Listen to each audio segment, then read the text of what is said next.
If you're not at the table, you're on the menu. Hey there, how's it going, you guys? Thanks for joining me for another episode of Bitcoin and Coffee. I'll be your host, Eugene Forrest. So what do we got going on tonight with these crazy cryptocurrency markets? On the cusp there, right?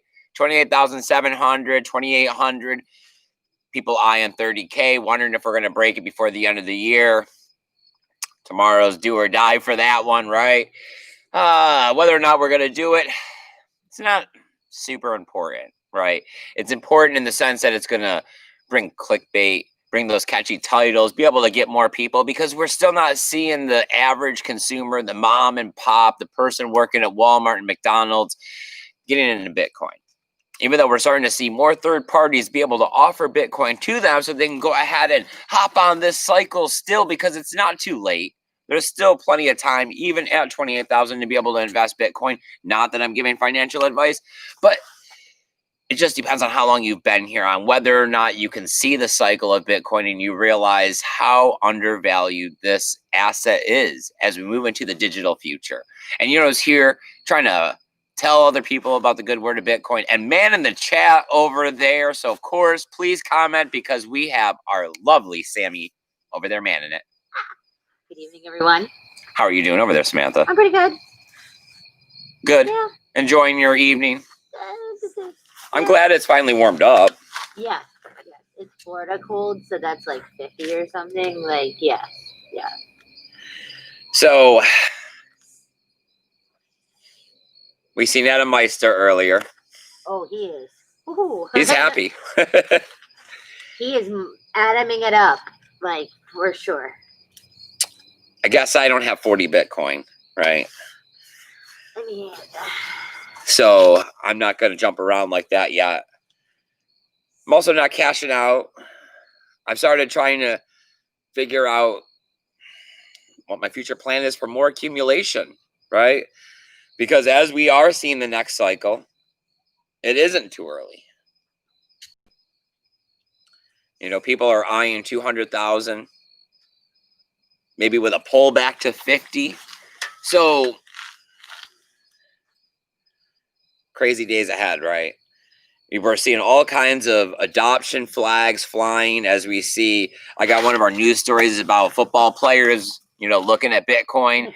We hear about institutions and the entities starting to collect Bitcoin by millions of dollars just to be able to park it on their books. Okay, we have people. We have people in the chat. We do. Awesome. I love it when we have people in the chat, because, of course, you guys, please comment. Let Samantha know that you're here. Let us know what you're thinking, because this show is all about you guys. It's all about talking about Bitcoin, keeping the conversation going. No one's selling nobody anything. All right, so we got MS Video, Mike. We got the Podhead. Podhead, buddy. Yep. We have Zaza. All right. Zaza, my friend. Nice to see you here. The Podhead says, so many people I see are missing out, even though I'm spreading the word for years, making me kind of sad. I'm on an empty ride to the moon with people on the internet. I know what you mean. Yeah, I feel you. I mean, I started this show and everything. I mean, we ran around passing out flyers. How many people we actually... Ooh, there's something running over there. That scared me. I wasn't expecting it. Yes, it's great here. How many people we actually turned on to Bitcoin? How many people actually bought in and held and didn't get caught up in the circus and the fun? I mean, how many people believed us? How many people didn't say, oh, no, that's a horrible idea. Oh, no, that's a... I mean, it does suck. It does suck that there isn't. It is a lot of us talking to each other on the internet. Like, it's the buddy system that way. Well, we're not alone. No, right? We're definitely keeping everybody from drowning, okay? Everybody floats with each other. It's just that we need to get more people on board, right? I'm glad to see the company and the entities are finally coming. It's definitely going to help create this bull cycle, right? It's definitely going to help push the price up. It's giving demand to the limited liquidity that's out there of Bitcoin that's circulating. So, I mean, as they continue to park Bitcoin on their books without the average person's woes of needing to pay rent, pay down the credit card, get divorced, and all those kinds of things that take up your money, right? force you to do things you don't want to do with your assets. All right. MSBD says that he is finally moving next week to Morristown. Awesome. Wait, where was that? Pennsylvania? No. Tennessee? Tennessee? Crap. I know that you said it was a big farm. And then he said, is that how many he has? 40? Okay. So on today. I have no idea. Yes, I just know it would take 40 Bitcoin to make $1 million approximately. Today's live streaming thing, he had said that I'm sure he has more than that. Yeah, he said that he didn't come into Bitcoin as a millionaire, so that would imply that he is at least a millionaire. So Eugene did some quick 40, Bitcoin math. That's what we're going with. No, he probably has a crap load, like ridiculous crap load. Like, whew. I mean, I'm happy for him. Wow. Sometimes he gets extreme, but it's cool. It's whatever. Ooh, he also said that he's going to send us a package. Ooh. Well, we always accept everything. Always. Yeah, I mean, I'm always out here trying to fight the good fight, right? Everything that helps along with the cause. We've had people donate swag for us to be able to give away. We've gone out and passed out flyers, right? We got 3 different sets that we're possibly going to this year. We were just talking about it earlier, Samantha, because we were looking at wanting to book the rent-a-car so that we can get the good deal for booking it early. Eugene likes to, yes, super advanced vacationing. It lets me enjoy what's going to happen then a little bit now, right? He also enjoys paying off bills and stuff. It's like, yeah, go off the calendar. I don't know. It is what it is, man. You find your fun. Well, talking about putting away your money and paying bills, we have, what was that guy's name? He was with the Carolina Panthers. It was like Russell something. Russell, like Ocon? Yeah, well, I guess he... Somethingness? Yeah. I don't know. He got hooked up with a third party, Stripe. Something like that, Strike, and he's going to take like $6.5 million of his pay in Bitcoin, and they're going to take the $6.5 million. They're going to acquire Bitcoin for him, keep a small percentage of the Bitcoin for themselves, of course, and then put it in his investment fund. So they're hoping that this is kind of do like the micro strategy thing and set off more of these high-paid athletes, wanting to take a portion of their salary or however, I don't know, the millions of dollars that they get paid for doing their athlete stuff from the NFL.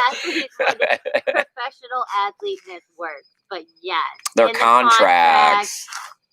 I don't know what the set time of whatever you are is called. I mean, yes. Just how you can get traded. Okay, I don't know what that, but they're in contracts, so yes.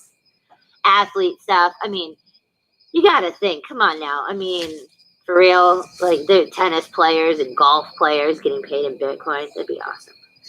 Yeah, I mean, it seems like there's complications involved because we always believe we should be our own bank. So somehow you should probably go out there and figure out how to acquire your own Bitcoin. But then at the same time, the fee of acquiring 6.5 million Bitcoin is a lot. And I guess when you're solely focused on trying to play football, how could you be bothered with trying to find $6.5 million worth of Bitcoin?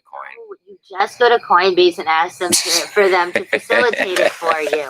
That is true, because that would be nothing for them. Yes, that's the way they like to do it, okay?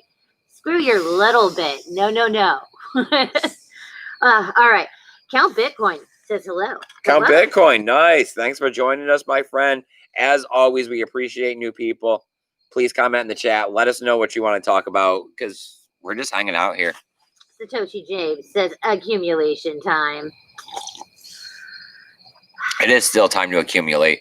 Unless you're new to Bitcoin and you don't understand the cycles, you're looking at the number and you could be scared. You could say, hey, this is higher than Bitcoin's ever been. Bitcoin is due for correction anytime now. Bitcoin is, accustomed to 20 to 50% drops. And yes, I'm not saying that we can't wake up tomorrow to a 20% drop, but the rebound would be twice as hard because of the fact of the location of where we are on the scale of supply and demand and the Bitcoin that's produced every day. Yeah. I mean, there's reasons that Bitcoin went from $1,000 to $2,000, right? There's a reason that Bitcoin went from $1 to $30. The Podhead said, as many people miss out, isn't it crazy that we picked the correct ride that actually is headed to the moon? Feels special. It does. It's crazy. It does. I don't know. All the times that we were like, we have to just like, go run up to random strangers. And I mean, all of the ridiculous shit we've done. And it really, it's like, no, like, it really, like, more people have to know, like, this is the answer. It is becoming more and more apparent every single day now that it is the answer. It's getting harder and harder to be like, tell me how it's magical, please. Tell me how it's magical, please. I don't know. I've been trying not to get too euphoric about the whole situation because, yes, I mean, we are looking at a $30,000 Bitcoin pretty much, especially if you want to just do easy math in your head of what you have, Yeah, you're not going to be that off, okay? Yeah, exactly. So I was here before, and I want to learn from that situation. And when I was here before, I kept selling because I was looking at the dollars and looking at how it could make my life better. And now in retrospect, I wish I had sold none to half of what I had sold. I'll never be able to accumulate that kind of Bitcoin again. Right? I mean, unless I all of a sudden start massively creating better financial decisions on my ability to create money. You get a freaking Nick yacht to detail. So I also know that it was really hard through the bear market. And I don't want to forget that that's going to be on the other side of all of this. I also want to know that I'm going to have to survive and live and money and, all of those things. So I need a 10-year plan. And my 10-year plan has to know maybe that I should take a little if I can see that Bitcoin's getting real crazy. But also it means to me that I also have to realize that there's going to be hard times again that are going to come later on. And I have to know to be able to be okay with the fact that Bitcoin could dip down and people are going to be hard on it and regulation's going to come in and there could be all kinds of times of uncertainty because these are still the early days. We still have privacy coming up. We're just starting to see the unfold of regulation. We're just seeing the ways that the entities can get in here and manipulate and corrupt Bitcoin. The tough stuff's still to come. The revolution is never over before you think it is. It's great that we have success today, but let's not forget the battle, right? So if I see a $250,000 Bitcoin in the next 6 months to a year, yeah, I probably am going to take a little bit of profit to help me out across the next 10 years, but it's not going to be anywhere near what I did the first time. Freaking jet ski. I knew you were going to say it. It is for real the only thing I can think about. Oh, man. Whatever. You can't look back, okay? You got to move forward. That's the only healthy, decision in a life ever. So, I mean, if you look at it that way, then we're going to shoot up beyond what the speculative price of Bitcoin should be. And then we're going to come down and it could be hard, right? And then it could be a long way sideways again. Anything less than that is great, right? Prepare for the worst, hope for the best. So how would I live through what I just went through? Yeah. Count Bitcoin says Jack Mellors is the man and Strike is awesome. Okay, so good to know. All right. Good to know. I mean, I've never. Yes, okay. I get the whole needing to use a third party, like another middleman, because I guess you're not comfortable. But it is kind of back-assward and defeats the purpose because it is that you should be learning how to acquire this Bitcoin on your own. I mean, if you want your pay to be a Bitcoin, then you take your pay and you put it in Bitcoin. But hey, it's a complicated situation, right? When it gets to be stuff like that, when you're talking about you're going to purchase today's value of millions of dollars and it's going to become hundreds of millions of dollars. And you don't want slippage in the market and all of this other stuff. Custodial, who's going to custody it? I mean, you're not going to have a ledger with one address with all of that you're carrying around as you're trying to play football. So I see the need for these things, but this also opens you up to more attack vectors, right? Maybe at some point he should want to see about going ahead and personally custodying $1 million of the 6.5 million that he's going to be purchasing, right? That kind of thing is, it's always important to, if you can do it yourself, it's better to do it yourself than it is to rely on someone else. I mean, and that comes in all situations. Yeah. I mean, for me, just out here alone, having a well instead of relying on city water is always better, right? Being able to produce food on my own, at least any, is better than always having to go to Walmart to buy groceries or something. We haven't figured out the gas thing. I mean, he's thought about the weird runs on corn oil, like hippie ethanol, and some, but not yet. Not yet. Samantha be all about the moonshine. Oh Jesus, that'd be awesome. Well, yeah, because that's right. We both one and one and the same. One's drinkable, one's not. Well, I mean, one's kind of drinkable and one's not at all. All right. We're going to go with one Gunbot. Gunbot? We're going to go with Sun. Yeah, okay. All right. Is this how you feeling about this whole Tether issue and it collapsing the BTC price? No. Some new Tether issue or just the standard Tether issue that they're not necessarily backed or pegged 1-to-1? I mean, it's a known fact. I mean, it's the same ideal as the US dollar bill to me. It's a dollar because we believe it's a dollar, right? So it's just traders. They need something to be able to go back and forth without having to pay taxes. Tether's fulfilling the demand. Whether it's doing anything for the price of Bitcoin, maybe they did a little something last bull market on helping it get up a little over where it should have been by being able to flood dollar bills into the market through Tether. But this time around, yeah, I mean, that's gone. So you only get to pull a trick on the cryptocurrency market once. Dude, and there's so many other stable coins that if you really needed some limbo coin, there's so many other ones. You could pick it. Yeah, I mean, the next thing will be when regulation comes in and how the U.S. government is going to only want stable coins that they favor. Yeah. Right? And it's not going to be Tether. But then, I mean, you're just going to see the peg pairs change at the exchanges. Instead of being, ETH to Tether, it's just going to be ETH to Circle. So how is that going to affect the price?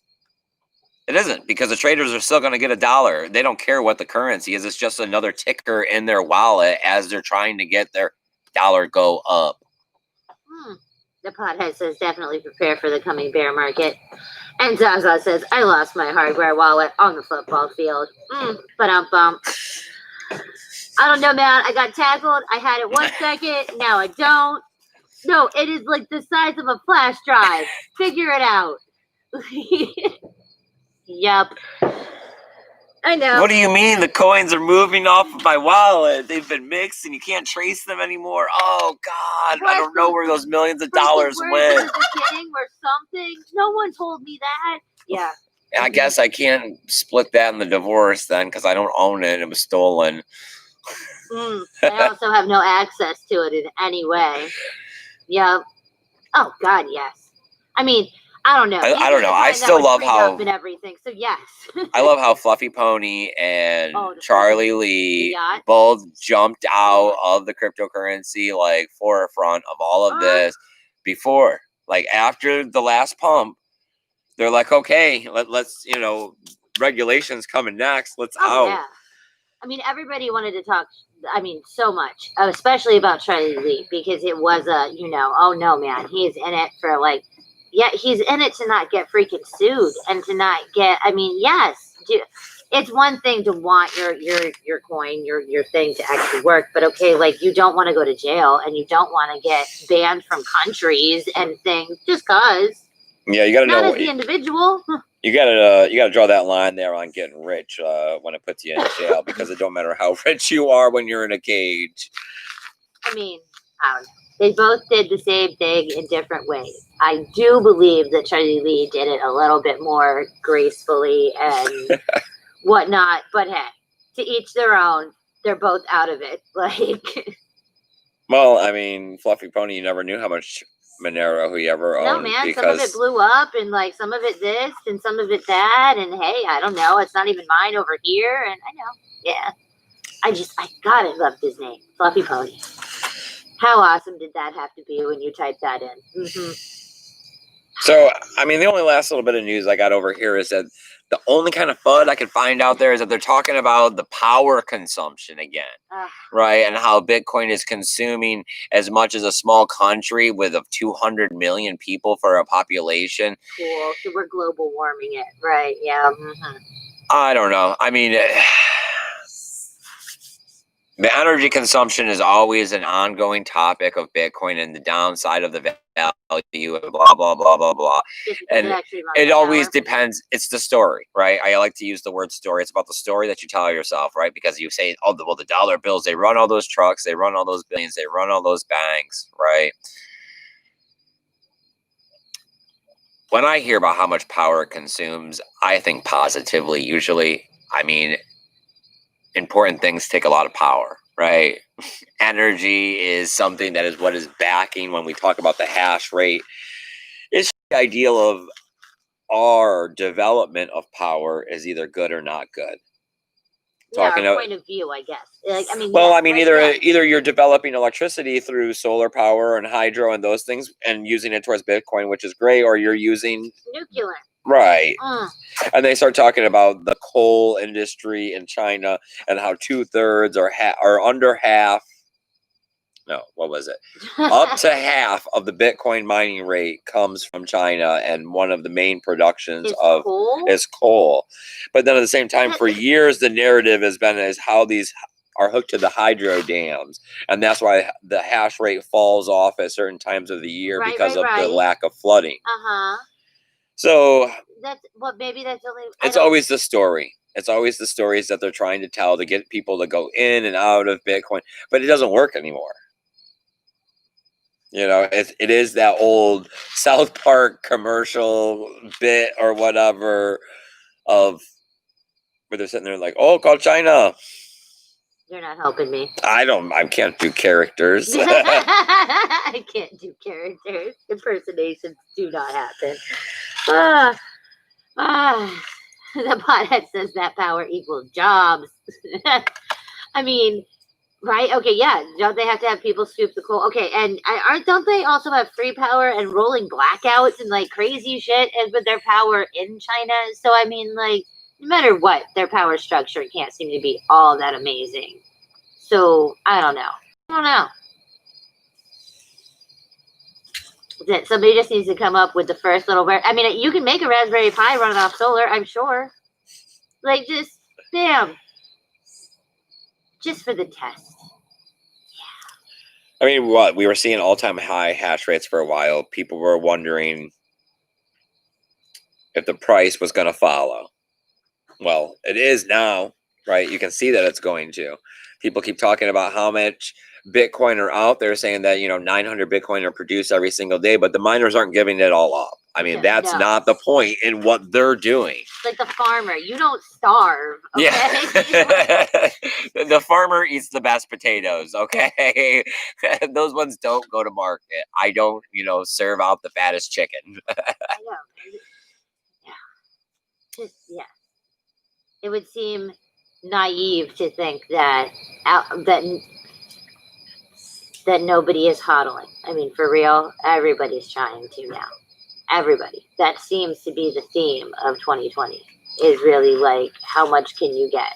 I mean, I guess the question is how much more are they going to keep printing, right? A lot of people got $600, yep. Right? So are you going to buy Bitcoin with it? Do you got to pay bills with it? Those are the two questions at hand for a lot of good people. Like right now, I'm thinking I don't need it to pay a bill. So $600 worth of Bitcoin, it's still a pretty good investment. I mean, at this point, I'm more like the modern investor, and it's like, dude, you need to anything. It doesn't matter if in the end you have 0.00002 because you could only buy $20. At some point, that's not going to be available. I mean, we've watched where it has went to not attainable. Like, and we had owned some of these tokens and some of these things, and it's like, I don't want to have that feeling like we did in 2017. I don't know. I mean, they seem to be. I'm going close to 40, right? And as far as I knew, money was hard to come by. Well, they're just printing it all of a sudden, and they're just depositing it in everybody's bank account. I mean, they gave out rounds of PPPs to everybody, and now it came back that a lot of people just made up fake businesses and got millions of dollars. Right? They're trying to round some of those people up, but they're not doing a great job. They turned around and gave everybody $1,200 checks, and it took them a really long time. They're going to double down on the situation and give everyone $600 checks. But if you got a bunch of kids, you're going to get an extra $600 for every single one of them. If you're not between 17 and 23 or college or this or that, then you're not. I like this. The rules don't make freaking sense. But now they're still looking at possibly there's another $2,000 or something. Still somehow on the table. So it's. Money means nothing. Nothing. And it's like people had pointed to this for a long time in my life. And it's like, I didn't really understand or care. It seemed like money was too hard to get. I was too much hand to mouth and week to week. But as you look at these things, as you start to get older, it's like, I'm glad I'm starting to buy land. I'm glad I bought as much land as I did because that's not as obtainable, right? Especially as money means nothing. Yep. You know? Rich Dad Poor Dad was really trying to teach somebody something if you listened. I mean, it is stupid that a lot of life is cliche. A lot of the stupid little mantras and things that you don't tell yourself that you really should. Yeah, the believe to achieve is a real thing. Is a real thing. It makes you feel stupid because it really shouldn't be, but it is. And I mean, this all started for us because we knew there was something wrong, but we just didn't know what it was. We couldn't figure it out. We had changed jobs. We had gotten better paying jobs. I mean, everything that you could think of. And it didn't seem to matter. No, the more I opted out of the regular systems, the happier I became. The more I started investing my financial situations into cryptocurrency and Bitcoin, the happier and easier it all became. I mean, it was so easy to focus. Like, okay, so not everybody is going to be to the extreme of Adam Meister invention. Like, where, I mean, you're not going to be that kind of focused and dedicated because not all of us are those kind of, but for real, it was so easy once it got out that it was so easy. Why do we need to buy that? Why would we buy this? We should be buying Bitcoin. Like, what? I don't need extra blah, blah, blah. Do you really need a new pair of pants? Like, I mean, just the stupid stuff that before you didn't think of. It wasn't. All right. Anything going on in the chat? The Podhead says that he loves the modern investor. I do too. Eugene is so. I do. It's just because he produces so much content and Samantha just presses play and walks away. Like I don't know. I know the way he gets monotone if you're just listening all the time. See, I don't think he does. I like the the extra commentary, smirkiness or whatever. The extra cookies. The extra cookies. Oh God, help me when he's the only person I know that's a Ripple supporter. I mean, he's feisty. I mean, just like when he started doing the other channel, the money one, and it's like, I mean, yeah, you like the money one because it shows more of his personality. Yes, it has other stuff besides, yes, but I mean, okay, I don't think he's out there to screw people over or to point anybody in the wrong direction. Yes, I think he's trying to make it big YouTube. So I mean, for real, the more people out here that are not just trying to screw you over, yes, the better. Who cares? Be as quirky as you freaking want. Like, it does not matter. Sing as many songs and do as many things as you want to do because who cares? Yeah, I mean, it is nice that he just gets out there and reads the news, right? And keeps the perspective level-headed. Yeah, and he's pretty Bitcoin, Mike says that we could all move to their place. Sure, why not? All right. I mean, yeah, come on. Add our skills. I can grow creative. See? Look, dude, we all just get together. Everybody just, nobody fights over any cryptocurrencies. It's just like any other compound. You don't talk about religion, politics, or your cryptocurrency.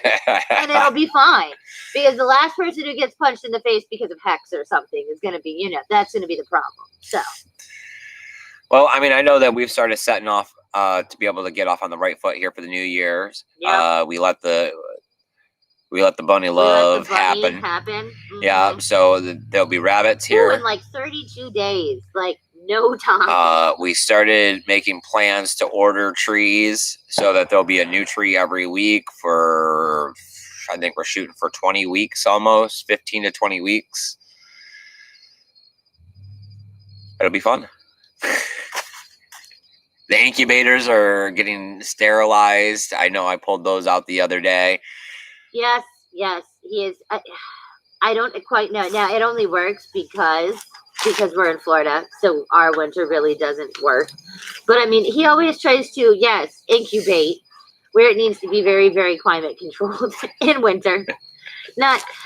Although we have done it in summer, and it actually can get too hot, funnily enough. So, I guess winter's better. I mean, it's incubators are funky. He does the incubator part. I'm just there when they pop out, and then I do that part. But yeah, I mean, you have to add water, and I mean, they got the little thingies that move around and blah blah blah.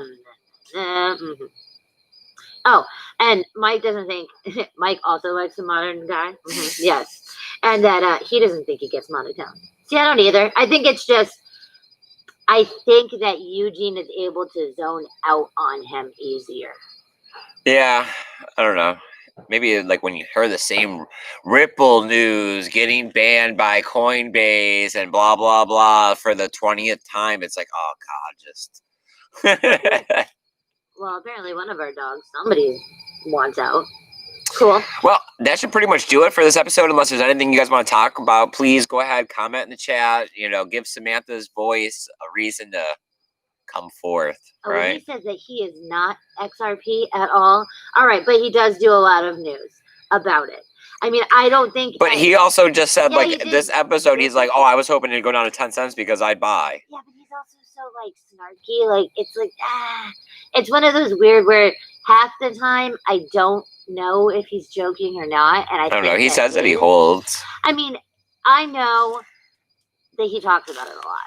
At least in recent. But then again, it's also, I thought it was kind of, they were supposed to be super going to be regulation's friend, and all of a sudden they're now, it's like the besties that had the bad breakup friendship. I don't know. The ideal of the banks having a blockchain that they can all agree on, either it needs to be a decentralized system so they can agree on the transactions because it's decentralized, or it needs to be something that they created, so they trust it because they created it, not something some third party came out with that didn't take off for years, right?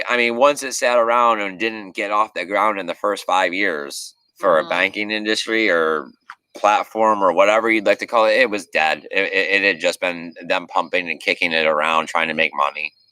That was my take on the situation. I remember when it was sub freaking penny. So, the Podhead says it could be the very first Citadel. Okay, so our compound, yeah. Oh my God, we were talking about this yesterday because our son was actually out in the living room with us when we were watching the Adam Meister, but he is on the Proud Zionist Jew, right? Because his channel is a little bit blocked and banned right now. Right. And our son was asking, and it was, so I don't know. Yeah, he didn't know what Zion was. Mm-hmm. And I was like, oh, it's the last city or whatever. And the Bible-ness. And so, hey, it has to have a cool name. I'm just saying, it has to have a really cool name. If we're going to have a compound with a bunch of geniuses, because you all are geniuses. Mm-hmm. But the Citadel of Ricks. You are such a bastard. Oh. What the Lord. All right. Is that going to do it for us, Yes. Samantha? All right, you guys. I super appreciate you guys coming out there, taking time out of your busy schedule, hanging out with us on this evening, because you guys mean a lot to us. This is a great time for us to be able to communicate about Bitcoin, connect with each other, talk about those kinds of things without anyone trying to sell anybody anything or all that stuff that comes along with it. No classes, none of that stuff. But giving the video a thumbs up, sharing it out, all that good stuff, it helps, right? It gets more people here into our network so they can come join the show to give spice to the conversation. I have a few notes, but that's not what I'm looking for. I got Samantha over here. She's working the chat. That's the best way to make this show good. So help other people find it. Do what you can. And there's a donational address down there because we want to get out there and pass out Bitcoin flyers, but we need a few bucks to make that happen. Anything else, Samantha? All right. Bitcoin Hunter is here. Ah, sorry. He said no. He said he finally made it live. I know. I'm sorry. And it's kissing like 29 right now. It's going to be 30. It will be. Yeah, I know. That's the big push is let's see if we can make 30 by tomorrow, $1,000 in a day. It's no big deal. The higher we get, the less of a percentage it is. It's going to happen. I mean, sliding sideways like right now is just, it's the last opportunities, right? It's Bitcoin, pulling that train whistle. All aboard, guys, if you've been paying attention. All right, guys, take it easy. Have fun. Enjoy your New Year's. Be safe. Don't drink and drive. And remember, keep that BTC safe. Later. Bye, guys.